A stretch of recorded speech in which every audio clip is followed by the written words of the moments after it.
we're not on death row right now. This is a visitor center. Right. But tell me what it's like where you are for most of the day. Where I am in solitary confinement, 24 hours a day, 7 days a week. It's a concrete cell. There aren't even bars like you see here. It's a solid steel door, so you're pretty much sealed inside a vault, 24 hours a day, 7 days a week. There's a small, what do you call it, a small compartment type door on the main door that they can open where they'll slide, you know, your food into you or mail or what have you, but other than that, you don't have contact with anyone. Everything is in your cell, even your showers in the cell. There's a little faucet on the wall where the water comes out, and there's a drain in the floor where it goes down the pipes. You never leave your cell unless it's to come down here for something like this. So is this the only time, because you can kind of see through the window here, is this the only time you see outside? Well, they have a place that they call outside that they'll come by and ask you if you want to go, and you can go to this place an hour a day. It's not actually what people would think of outside. It's basically another cell. The only difference in it and your cell is that there's no bed and no TV. It's sort of like a grain silo where farmers keep grain at. You know, you're not actually standing on the ground, and there's a roof above your head, and there's concrete walls. I guess they call it outside because it's outside your cell. And now, do you have access to, you know, a library or anything like that? No. They have, I've heard they have things like that, like a prison library, but it's mostly for, you know, the people out in population that are walking around out there. Back where I am, we don't see much of anything.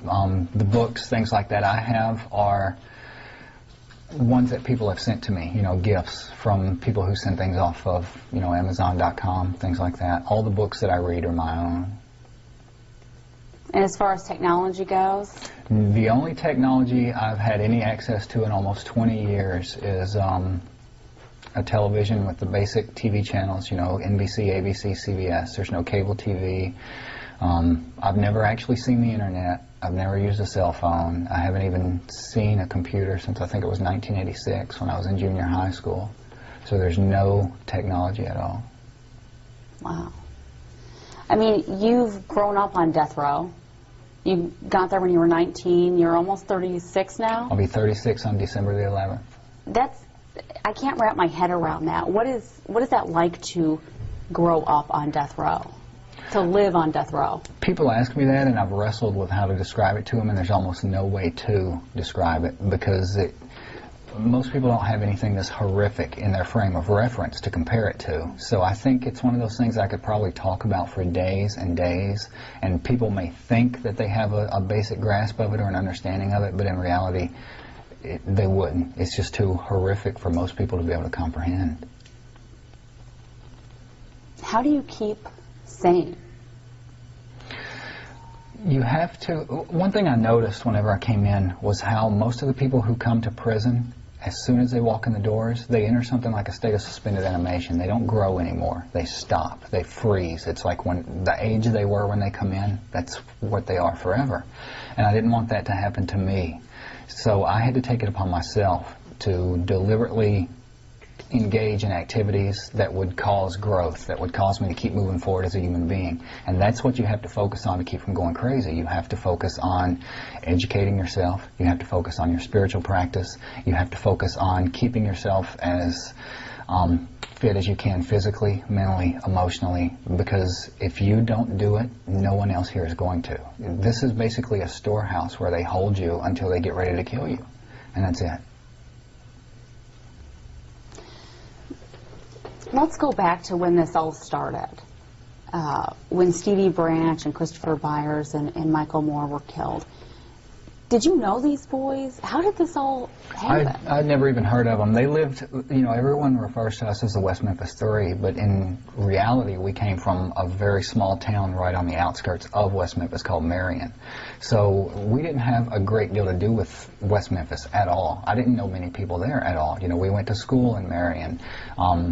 If we went grocery shopping, we went grocery shopping in Marion. Pretty much all of our daily activities revolved around Marion, not West Memphis. So there weren't very many people there that I knew at all. I'd never even seen these children before. So after these boys died, how did you get pinpointed as one of the killers? That's one of the things that we've come up with a lot of information now that we didn't have back then. In essence, what it comes down to is the way I looked. You know, this was a very small town in 1993, and I didn't fit in. The way I dressed, the music I listened to, the books that I read, it stood out in a very small town, and that made me a target. It made people fearful. You know, now they refer to what I was back then as goth. That's a word they use now. Back then I'd never even heard the word. You know, I just wore what I liked, listened to what I liked, things like that. But back then, you know, things have changed a lot in the almost 20 years that I've been locked up. You know, now I'll see things on television. You'll have housewives that get tattoos and nose rings and things like that. And it wasn't like that back in 1993 in small town Arkansas. Do you keep in contact with Jesse Misskelley or Jason Baldwin? They don't allow us any sort of contact whatsoever. I think I talked to Jason one time when he was on some sort of crew, some sort of cleaning crew that they brought in to sweep the floors or something like that. And when I saw him, it took me probably a full minute of looking at him before I even recognized him. And what was that like, that moment? Very odd. You know, I heard someone outside my cell door say my name. So I went and looked through the crack of the door, and I could see him standing out there, and I looked at him, and I thought, you know, who is this? Why are you saying my name? And it took it a minute, you know, to click into place, and I realized this is Jason. So it was really weird, because the last time, you know, we had any sort of communication or talked to each other, he was 16, 17 years old. I was 18, 19 years old. So it had been a long time. It was like talking to or seeing an entirely different person, someone you don't even know, because both of us, you know, like you said, I've grown up in prison, he's grown up in prison, so it was two entirely different people meeting each other for the first time. Do you remember, I want to show you this real quick, do we have that video? I want to show you this, it's a video of when you were first arrested and all of that, and kind of what you remember. Some of these clips. I can't see very well. I'm not wearing my glasses. Okay. I'll try and move it up here as close as possible. Have you seen a laptop before? On TV. I've never seen one like this. I don't think they've ever allowed anyone to bring one in before. Oh. Well, let's play this while we can then, I guess. What do you think looking at this clip? Do you remember this? I remember this just because I've seen it so many times. You know, on the local news, just about any time they do a story on this case, this is the footage that they show over and over and over again. It also reminds me, is this from news footage or is this Paradise Lost? This is from news footage, I believe. I tried to watch the first Paradise Lost.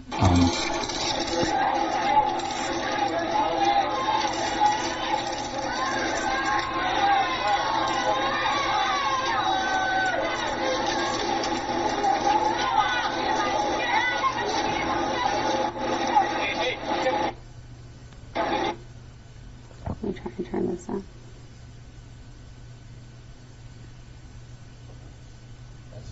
So, okay. It's really hard to watch stuff like that for me. It reminds me, I tried to watch the very first Paradise Lost film a few years after it came out. My attorneys actually got a court order. They asked the judge if they would bring it in and show it to me, just so I would know what was going on in the case. And I made it about maybe not quite halfway through the first one. I haven't seen any of the second one, and I couldn't watch it, because things like that, to me, watching it is the only thing I can compare it to is when, like, you have Vietnam vets that talk about having flashbacks. Whenever I see something like that, it's literally, it feels like being there again. And I can understand why that footage and why those documentaries had the effect it did, you know, the lasting effect on people, because it really was like being there in the courtroom again. I watched about half of it, and I didn't know if I should laugh or if I should cry or what, and it was too much. I couldn't take it. So I stopped after a little less than half of the first one, didn't watch any of the second one, and whenever I see things like that on the news, I tend not to pay attention to it. When you see that clip of you in court, you're kind of sitting back in your chair like that, what were you thinking then? Do you remember that day very clearly? That particular day, no. I mean, you're talking about something that's almost 20 years ago. Mm-hmm. You take that into account, the fact that it was almost 20 years ago, plus the fact that whenever I was going through that, I was in so much shock and trauma. I had just had my entire life and my entire world destroyed. Every single thing that I knew had been completely ripped to shreds. And there's no way to express to people the psychological impact and the emotional impact that stuff like that has on you. You're scared to death, you're angry, and you're numb all at the same time. There's no way most people will be able to understand what it's like. And I asked you earlier, you know, how do you keep sane in your cell on death row? But the fact is, before this trial, you spent time in a mental institution. I did when I was younger for depression. And that was what led the cops initially to start focusing on me, is because there used to be this cop named Jerry Driver who, he was like a juvenile officer, and I had run-ins with him over and over and over again. And part of the reason is because he used to come through our neighborhood and pick up teenage boys and tell them, unless they gave him oral sex, he was going to take them to jail, press charges against him. He did this. Now, he finally served prison time for some sort of corruption charge in Florida. I don't know what it was, but a lot of that wasn't known back then. So this guy had a problem with me. Anytime he could, since I wouldn't bow down to him, he would do anything he could to make my life a living hell. And one of those things was to have me put in a mental institution. There's been some new developments, some big developments in your case, and the fact that you're getting a new hearing. What are your thoughts on that? Just that it's been a long time coming. You know, I'm looking forward to it in a lot of ways. Just because it's the first time we'll ever be able to put on a lot of this evidence that no one has ever heard before, and it's that it's that feeling of finally being able to say, "See, I told you. This is what I've been trying to tell you." But it's also, there's a nerve-wracking aspect to it of just, you know, having to go through this again. So it's kind of a mixed bag, I guess. This new hearing could result in a new trial. How confident are you that you'll get a new trial, or are you? I'm absolutely 100% confident that whenever they see the stuff that we have now, there'll be a new trial. And that's one of the reasons, you know, after the Arkansas Supreme Court came back and ruled that there was going to be a hearing, my attorneys asked the prosecutors, why don't you just join with us now in asking that we go ahead and have the trial? Because basically what this hearing is going to be is a trial. You know, all the evidence will be presented, all the witnesses will be presented. The only difference is it'll all be in front of a judge instead of a jury. So it doesn't make a great deal of sense to have to go through the entire thing twice. So we're asking, why don't we just go ahead and do it right the first time? If you get a new trial, that could set you free. Right. Have you really thought about that? I tried to, but like I say, I've been locked up for almost 20 years now. So in a lot of ways, it's impossible for me to even imagine what that means now. You know, like I said, it's a different world out there now. I'd never even seen the internet before. I've never seen anything, you know, like that close up in person before. That sort of thing didn't exist when I was out there. So to walk out these gates now would be like walking into a science fiction novel in a lot of ways for me. And there's a lot of coulds. And you may not get a new trial. Or you could get a new trial and the jury could come back with another guilty verdict. Could you handle that? I've been through an absolute hell for 17 and a half years. I have been tortured in just about every way a human being can be tortured at one way or another. You don't have any choice but to handle these things. It's not like you can say, I quit, I'm going home. You have to keep getting back up. It's the only thing you can do.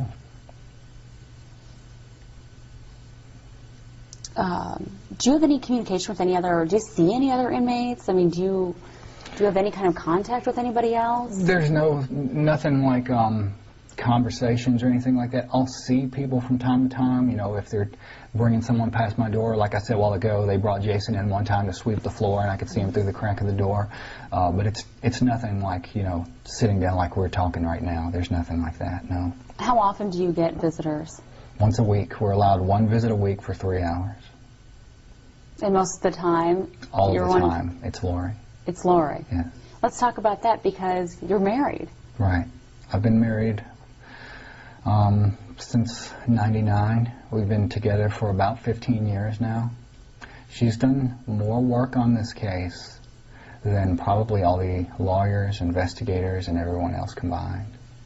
People might wonder, how does somebody on death row get a wife, a very pretty wife, who's fighting for your life, quite possibly harder than she would fight for her own? How does that happen? I don't know how it happens to people on death row. You know, I can only speak from my own personal experience, my life. And the only thing I can tell you is I was blessed by God. In a lot of ways, there's been tremendous amounts of tragedy come from this situation, but there has also been tremendous amounts of beauty come from this situation. And that's one of those things in my life that has brought a tremendous amount of beauty and a tremendous amount of joy. In a lot of ways, this situation has been, it's forced us into a place that most people don't have to go. You know, whenever you're married to someone out there, you have a lot of things that you take for granted. Things like physical intimacy, things like coming home to the person you're married to every night. You don't have that in a situation like this, so it forces you to grow together psychologically and emotionally. You have to find other means of connecting, other ways of being together. How did you guys meet? She lived in New York at the time, and they had a small screening of the first Paradise Lost film at a small art house theater in New York, and she saw it and wrote me a letter, and it went from there. And so where do you get married? Here, well, they moved death row to this prison about, time gets weird in here, somewhere between 5 and 7 years ago. Before that, we were at other prisons, so we just got married in the visitation area over at the other prison. As far as I know, we've been so far the only Buddhist wedding ceremony in the Arkansas prison system history. And you have a ring. Yes. And she has a ring. Yes. And did she have to go out and get those then? Yeah. She had to do pretty much everything, you know, go out and get the marriage license and all that. Talk about the rest of your family. My family, you know, I grew up in a world where I only have a 9th grade education, and that's more education than anyone else in my family has. We come from a background of absolute and complete poverty beyond what most people in this country can imagine in this day and age.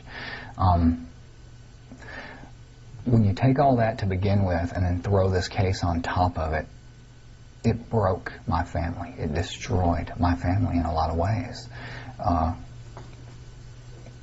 In a lot of ways, life stopped for my family whenever this case started. And a lot of people don't think about how this isn't just about me, you know, everything that's going on right now. This is about my entire family. It's about the victims' families. It's about all of the people that, you know, it ripples outward, like throwing a rock into a pond. You know, there's not just one initial hit and then it stops. There's a lot of pain involved in this case. Let's talk about, you have a son? I have a son. He's almost the exact same age that I was whenever I was arrested. Do you see him? Not as often as I'd like. He lives far away from here. We try to keep him as distant from this case as we possibly can, just so he has some semblance of a normal life.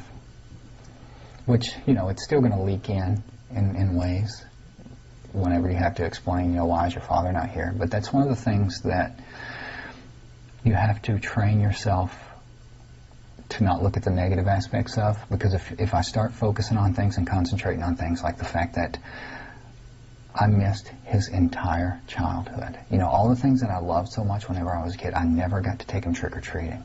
I never got to play Santa Claus for him. We've never had a single Thanksgiving together. And he's an adult now. He's grown. He's almost the same age I was whenever I was arrested. And those are the kind of things that, if you let them, they plant seeds of bitterness in your heart. And I can't afford for that to happen in here, because you're already in an external sort of hell, but if you start focusing on that, then it makes it internal too. You said he's almost the same age.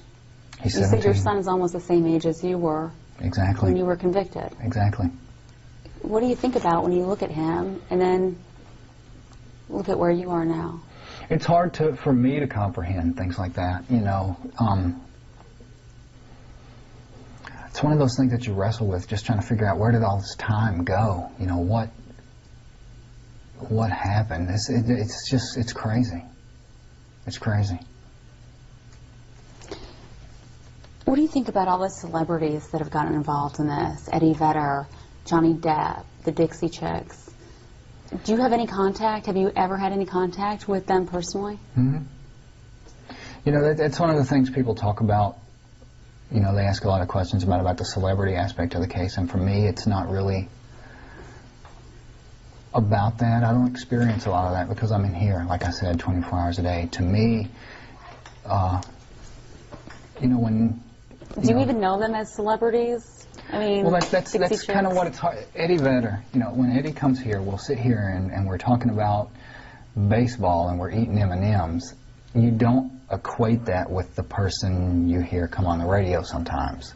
You know, it's almost like two different people in a lot of ways. So Eddie Vedder comes to visit you here. Mm-hmm. How often? Not as often as he wants to, but often. This is, you know, I don't like to talk about,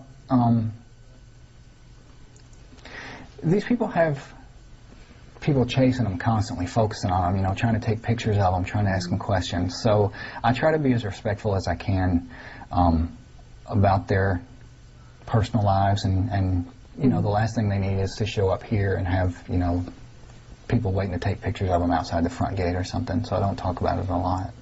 But that means a lot to you to have those kinds of people come visit.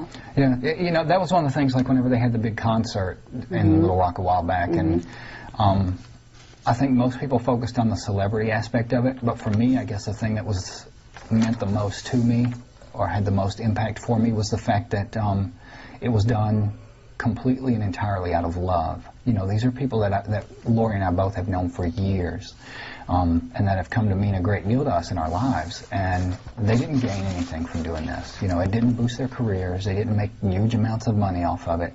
It was done purely and entirely out of love for us. Has Johnny Depp been to visit you here?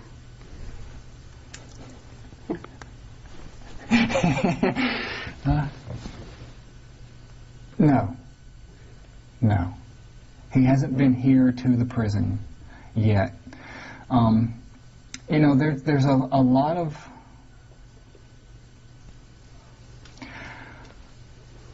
It's hard to describe in a lot of ways. You know, another person that's been with us for a long time is Henry Rollins. And I think one of the things, I got a letter from him a couple days ago, and one of the things he was talking about, and this is one of the same ways that Johnny feels, and it's kind of personal, but Henry was talking about how the reason he doesn't want to come here is because he doesn't want to have to see me like this. He doesn't want to have to see me in this environment, treated this way by these people. He wants it to be on equal ground. So Henry and Johnny have both been with us.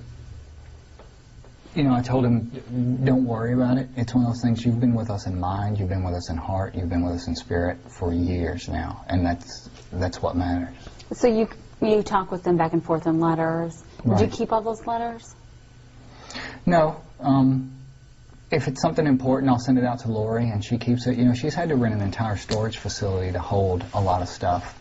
All the books that I've read in the time that I've been here, the letters that I wanted to keep, things like that, she had to rent an entire storage facility because there's so much of it. Wow, okay. This was a question I was thinking about last night as I was going to bed. You know, we think about what we're going to do at work the next day, or things we have to do around the house.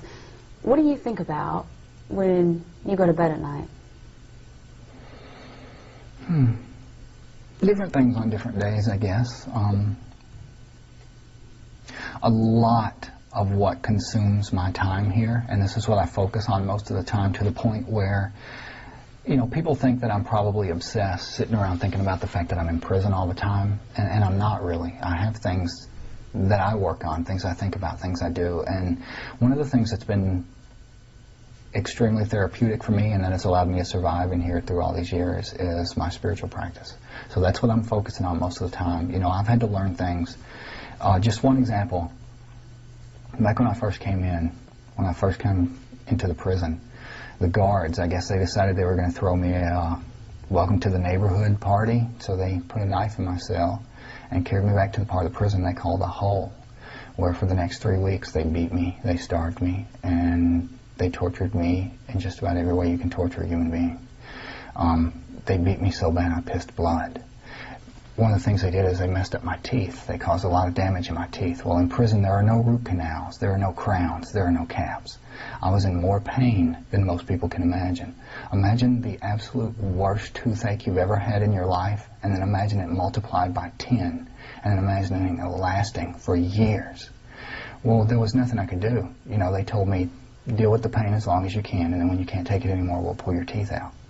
I didn't want to live with no teeth. I didn't want to have to come and face my family with no teeth because I was beaten by a bunch of prison guards. So I had to learn things like Reiki, Qigong, therapeutic touch, you know, different types of meditation that allows you to deal with pain and physical illness and ailments. And this was in what facility, your original facility? That was in the one over there, yeah. You have teeth now. Exactly. It's allowed me to, these practices has allowed me to deal with the pain and keep it at bay enough to hold out. And in a way, it's actually brought a huge blessing into my life, because it forced me to explore new techniques and new forms of meditation and practice that I would have never had or never even thought of otherwise. It's a miracle in a lot of ways. Do you remember your first day on death row, literally walking to your cell? Yes, and one of the things that sticks out in my mind about it so much was the fact that whenever they first brought me in, the first thing they did was, there was some guard barking at me, you know, your number is 931, remember it. And I happened to look over at the clock, and it was exactly 9:31 at night. So, you know, you're already in shock and traumatized and everything else, and I thought, well, you know, your number must be what time you arrive here. And that's what you remember about your first day on death row. I arrived at 9:31 at night. What scares you the most? I don't know.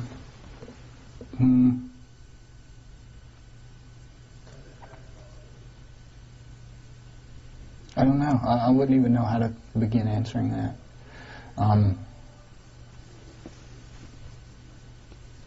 I think that's the same thing that scares most people, and you know, I think the obvious answer that most people would expect to hear is death. But I don't think that's what scares most people the most. I think what scares most people the most is emotional pain, emotional trauma, heartache, things like that. That's what most people are the most scared of, because those are the things that hurt more than anybody else. Do you think about the day that you're scheduled to die? No. You know, when they train race car drivers, they tell them, don't look at the wall. Look at the track, look at the other cars, look inside your car, don't look at the wall. Because if you look at the wall, sooner or later you're going to plow into it. Whatever you look at, that's the direction your life is going to go in. That's the direction your energy is going to pull you in. So no, I don't think about that, because I don't want to hit the wall. Now the prosecution in this case, they stand by the jury verdict, and a jury did convict you. What do you say to people who think that you are guilty and that you are in the very place that you should be? All I would do is ask them, take a few minutes to educate themselves on the case. You know, probably what they've heard are rumors, ghost stories, you know, whatever it is that gets passed around out there. If they actually took even half an hour, 30 minutes, to look at the evidence of the case, what was and was not introduced there, what what was said, what the experts said, what the new evidence is now, then I don't think they'll feel that way anymore. Do you have any regrets? Or what regrets?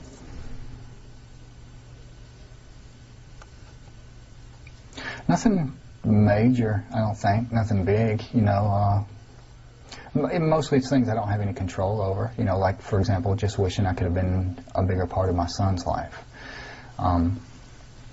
Things like that, things that I don't have any way of having any control over at all. And you said you're Buddhist, right? I don't really classify myself as anything. I have received ordination in Rinzai Zen, which is the tradition of Japanese Buddhism that used to train the samurai. How do you do that? How do you get that? Whenever I first came into death row, there was another guy here that was a Buddhist. He eventually was ordained a priest before they executed him. Whenever they're executed, the only person you're allowed to have there is your spiritual advisor. His spiritual advisor was his Zen master. After his execution, they allowed his Zen master to come through death row and just talk to the guys there, tell them, how everything happened, how it went, things like that. He and I started corresponding. Eventually, when I received the ordination, that was in 97, 98, somewhere in that area. The Zen master who did it traveled all the way from Japan to come and do the ceremony.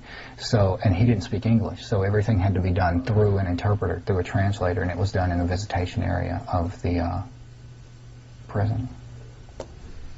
You mentioned this guy that had been executed. I imagine you've been here long enough that other people have been executed since you've been here. I've lost count. There's been somewhere between 25 and 30 people executed in the time I've been here. What is that day like for you when someone's executed? Extremely bizarre and surreal. It's weird, the things that stick out in your mind, but for example, the only time you ever have fried chicken in prison is whenever they execute someone. And I haven't figured out if that's to pacify you or if it's almost like a taunt or something, I don't know. But that's one of the weird things that sticks out in your mind, just the fact that whenever you eat that day, the meal that you're eating is because someone was put to death. And it's hard to wrestle with things like that. People have asked me, do you think there are other innocent people on death row? And I said, this was one of the things I wrote about in one of the journal entries. I said, yeah, I think there were 3. There are 2 now because they executed one. And that's even harder whenever you see them execute someone that you know is innocent. Who is that? I don't want to say his name. There were a lot of extenuating circumstances. He basically didn't fight the execution because he said he knew who it was who had committed the crime, and he thought it was better that they kill him than kill the person who did it. So he never said, and if he didn't say, then it's none of my business. We have the holidays coming up. You have a birthday coming up. What are those days like for you? Good and bad. Good just because this is a time of year that I've always absolutely loved the most. I absolutely love Christmas, Halloween, Thanksgiving, everything in this area. And I still to this day watch things on TV that I've never missed. Things like It's the Great Pumpkin, Charlie Brown, or those Christmas cartoons that they show every year. I always watch those just for that sense of nostalgia. And in here, there are no holidays. Every day is just like the one before. You have to focus on those things in order to experience some of that holiday energy, if you want to have anything at all. A lot of people here shut it out. They don't want to be reminded of it. To them, it's just additional pain. To me, it's something that, even though I'm in here, there's no Christmas trees, there are no presents, there's no eggnog. I still love it But then you have the painful aspect of it, of course, of everything you're missing. You know, your family's going through another Christmas without you being there, and you're going to wake up on Christmas morning still in the same prison cell where you spent almost 20 years. So that's hard. But I still love this time of year. You mentioned that you get to watch TV. It's not cable, just basic. No, it's the basic channels, just NBC, ABC, CBS, Fox. What do you like to watch? I don't watch a lot of TV. There's very few things on TV that hold my attention. Mostly news. I watch the news a lot. One of the things that I watch it for that I never miss, and it probably sounds crazy, but it's the weather. And maybe that's just for the fact that I don't get to experience it firsthand, so at least I like to look at it and think about it, you know, the rise and fall of the temperatures as the seasons change, things like that. I love that stuff. There aren't a lot of shows on TV that I can force myself to sit through. You mentioned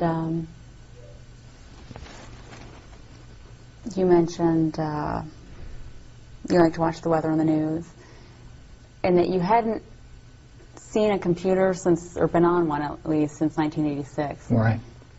Do you watch these shows, and particularly the news, and think, is there anything that stands out that you think, wow, who knew that would be in existence? Or when you hear about the iPad. Well, one of the things that I guess a lot of people are taking for granted now, I'll see it on shows sometimes. You know, I don't watch a lot of TV, but I'll leave the TV on, and I'll look at it every now and then and see something happening. So I'll see something like, say, for example, Oprah Winfrey. If Oprah's on, and they've got someone on there that's a guest, but they're not actually in the studio, they're doing something they call Skype. Well, when I was a kid, this was like some fantasy thing. You know, they would tell us, you know, one day you're going to have telephones where you don't just talk to the person, you sit there and you look at them face to face while you're talking. And I would always think, yeah, right, like that's going to happen. And now it seems to be something everybody takes for granted, something very common. If you do get a new trial and eventually get set free, what will you do out here, as you keep calling it? In a way, I'm glad I missed a lot of that stuff, the computer stuff, the Facebook, and, you know, all that sort of stuff, because now I don't really have an interest in it, and it seems to be the thing that consumes most people's lives. For me, the thing that I'm really most interested in is spagyric alchemy, dealing with herbs, alternative methods of healing. You know, the things I was talking about a while ago, how I had to learn these alternative methods myself just to keep my sanity and maintain my physical health, because things like that don't even exist in here. I'd like to be able to take those things that I've learned and keep expanding on them in ways that I don't have access to in here, you know, things like herbalism, and maybe help other people with it, you know, keep expanding it, acupuncture, acupressure, things like that. Is there anything else you want to add that you'd like to tell people, or that you think people would be interested in knowing? I don't think there's anything I can think of off the top of my head other than just thank you for listening to this. Thank you for giving this case your attention for all these years. And it has made a difference, and I do appreciate it.